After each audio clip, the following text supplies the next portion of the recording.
Kontras kasus Brigadir J janggal seperti penembakan 6 laskar FPI Front Pembela Islam. Coba kita bacakan ya. Komisi untuk Orang Hilang dan Korban Tindak Kekerasan Kontras menilai pengusutan kasus penembakan terhadap Brigadir J di rumah Kepala Divisi Profesi dan Pengamanan Kadif Propam Mabes Polri Irjen Verdi Sambo penuh kejanggalan dan terkesan ditutup-tutupi ya. Jadi underlining, terkesan ditutup-tutupi dan kejanggalan itu kita garis bawahi. Pembunuhan ini sudah jelas, sudah ada kematian, ya sudah ada kematian, ya bahkan itu sudah dikuburkan. Tapi persoalannya yang menjadi pertanyaan di sini adalah sampai sekarang belum ditemukan siapa pelakunya, ya. Kejanggalan di dalam masyarakat ini, di dalam persoalan ini, itu yang justru membingungkan, menjadi persoalan ini menjadi besar, itu gitu. Karena kejanggalan yang tadi ini dapat mempengaruhi opini publik gitulah, nah, sehingga menjadi liar, tidak ada kejelasan kepatuhan. Kami sengaja tadi lapor ke sana, ke Kadif.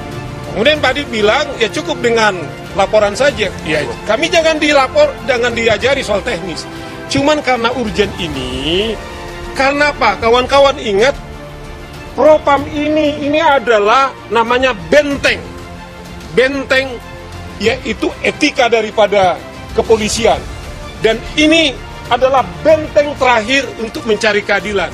Jadi ini adalah kasus yang harus diungkap seterang-terangnya Sobat Era sekalian, karena memang pasti menyangkut marwah pihak kepolisian. Jadi kalau seandainya katakanlah yang bersangkutan benar-benar melakukan katakanlah apapun tindakan yang barangkali membuat ada orang yang tidak berkenan, maka tidak berarti kemudian kita punya hak untuk membunuh, the right to kill, malah bisa. Jadi tetap harus menggunakan prosedur hukum ya. Kesalahan harus dihukum sesuai dengan kesalahannya, bukan kemudian dieksekusi sendiri, apalagi kemudian kalau seandainya cerita yang dibuat itu tidak benar. Keras, akademisi peristiwa KM 50 dan pembunuhan Brigadir J adalah potret nyata akhlak polisi yang menyimpang. Polemik kasus tembak-menembak antara polisi yang menewaskan Brigjen Nofriansah Yosua Huta Barat turut disoroti oleh akademisi Cross Culture Institute Ali Syarif. Adapun Ali Syarif menyamakan peristiwa penembakan Brigadir J dan peristiwa KM 50 yang menewaskan Laskar Front Pembela Islam. Akademisi itu menyoroti peristiwa KM 50 dan pembunuhan Brigadir J adalah potret nyata akhlak polisi yang menyimpang. Pernyataan itu ia sebutkan lewat akun Twitter pribadinya @Ali Syarif pada Kamis 21 Juli 2022. Lebih lanjut, Ali Syarif menurutkan bahwa pihak kepolisian harusnya memegang teguh sikap sebagai pengayom masyarakat dan penegak hukum. Sikap itu menurutnya adalah ruk kepolisian. Di sisi lain, sebelumnya Kapolri Jenderal Listio Sigit Prabowo telah menonaktifkan Kepala Biro Kriminal Divisi Propam Polri Propam Brigjen Hendra Kurniawan serta Kapolres Jaksel Kombes Budi Hardi itu. Keputusan Kapolri sebagai buntut dari kasus kematian Brigadir J di kediaman mantan Kadif Propam yang lebih dulu dihentikan. Irjen Verdi Sambo, hal itu disampaikan oleh Kadif Humas Polri Irjen Dedi Prasetyo. Dedi Prasetyo mengatakan bahwa Polri akan terus menjaga independensi dan transparansi dalam menangani kasus kematian Brigadir J.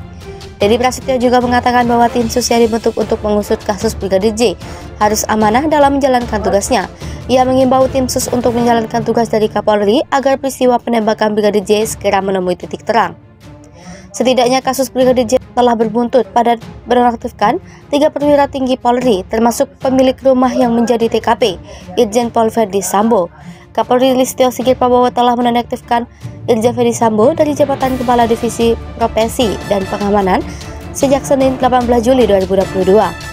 Listio Sigit Prabowo juga menyebutkan bahwa jabatan itu akan dilimpahkan ke Wakapolri Komjen Pol Gatot Edi Pramono. Lebih lanjut, Kapolri mengatakan bahwa spekulasi yang beragam di pemberitaan dan masyarakat akan berdampak pada penyelidikan. Listio Sigit ingin agar proses penyidikan ini terjaga objektivitas, transparansi, dan akuntabilitasnya. Tewasnya Brigadir J masih membuat publik penasaran. Pasalnya sampai hari ini belum diketahui siapa yang membunuh Brigadir J. Namun fakta terbaru baru-baru ini terungkap. Ini soal sosok yang mengancam Brigadir J. Diketahui Brigadir J adalah ajudan Irjen Ferdisambo dan sosok yang mengancam akan membunuh Brigadir J kini telah diketahui.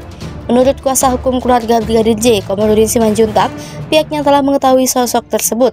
Menariknya, sosok tersebut menurut Komarudin Simanjuntak merupakan ajudan dari Irjen Ferdisambo. Kini Komarudin Simanjuntak mengaku sudah mengantongi nama siapa yang mengancam akan membunuh Brigadir J. Komarudin mengatakan dia merupakan salah satu dari ajudan atau anak buah ex Kadifropam Irjen Pol Ferdisambo. Seperti diberitakan sebelumnya, Brigadir J tewas di rumah dinas Irjen Pol Ferdisambo. Brigadir J tewas seusai disebut baku tembak dengan Baradae. Namun disebutkannya, sosok tersebut bukanlah Baradae. Di sisi lain, Komarudin belum menyebutkan secara eksplisit siapa sosok mengancam pembunuhan terhadap Brigadir J. Baradae merupakan asisten pribadi atau ajudan yang ditugaskan di kediaman mantan Kadifropam Polri Irjen Ferdisambo. Irjen Ferdisambo dihakimi jadi pelaku kasus tewasnya Brigadir J. Kerja Polri dikendalikan. Sejumlah pengacara yang tergabung dalam Advokat Perekat Nusantara ikut menanggapi soal kasus tewas Brigadir Yosua Huta Barat atau Brigadir J di rumah dinas Irjen Pol Ferdisambo. Mereka menilai reaksi publik cenderung menghakimi Irjen Ferdisambo sebagai tersangka dalam kasus ini. Petrus Selentinus, koordinator Advokat Perekat Nusantara, menerangkan hal tersebut. Pihaknya mengatakan perkembangan media sosial sudah mengadili, terutama menghakimi Irjen Ferdisambo dan keluarganya dalam kasus dugaan baku tembak antara Baradae dan Brigadir J. Petrus juga mengatakan bahkan reaksi publik juga dinilai mengendalikan Polri dalam bekerja mengungkap kasus tewasnya Brigadir J, di mana kini Polri tengah berusaha dalam menuntaskan kasus saling tembak antara anggota Polri ini. Sementara itu, diberitakan sebelumnya rekaman yang diduga perjalanan ex Kadifropam Irjen Pol Ferdisambo yang dikawal Brigadir J telah ditemukan. Rekaman tersebut diduga perjalanan komandan dan anak buah tersebut dari Magelang, Jawa Tengah hingga Jakarta. Penemuan CCTV tersebut dibenarkan oleh Kadif Humas Polri Irjen Dedi Prasetyo. Pihaknya menyampaikan rekaman CCTV yang ditemukan tim khusus Mabes Polri tersebut dapat menguak kasus kematian Brigadir J. Apakah kematian Brigadir J benar di rumah dinas Ferdisambo di Kompleks Polri Duren 3 Jakarta Selatan atau di lokasi lain? Pihaknya juga menyampaikan CCTV di sepanjang TKP atau rumah dinas Irjen Pol Ferdisambo sudah ditemukan. Saat ini, kata Dedi, seluruh CCTV tersebut sudah diserahkan ke Pusat Laboratorium Forensik Polri untuk dianalisa. Hal tersebut dilakukan untuk bisa mengungkap perkara tewasnya Brigadir J secara terang benderang. Sementara diberitakan Tribun News sebelumnya, proses prarekonstruksi digelar Polda Metro Jaya di tempat kejadian perkara, yakni di rumah dinas Irjen Ferdisambo di kawasan Duren 3, Pancoran Mas, Jakarta Selatan, Sabtu 23 Juli 2022. Prarekonstruksi atas kasus dugaan pencabulan dan ancaman pembunuhan yang dilaporkan oleh istri Ferdisambo. Kasus ini semula ditangani Polres Jakarta Selatan, namun kini diambil alih oleh Polda Metro Jaya.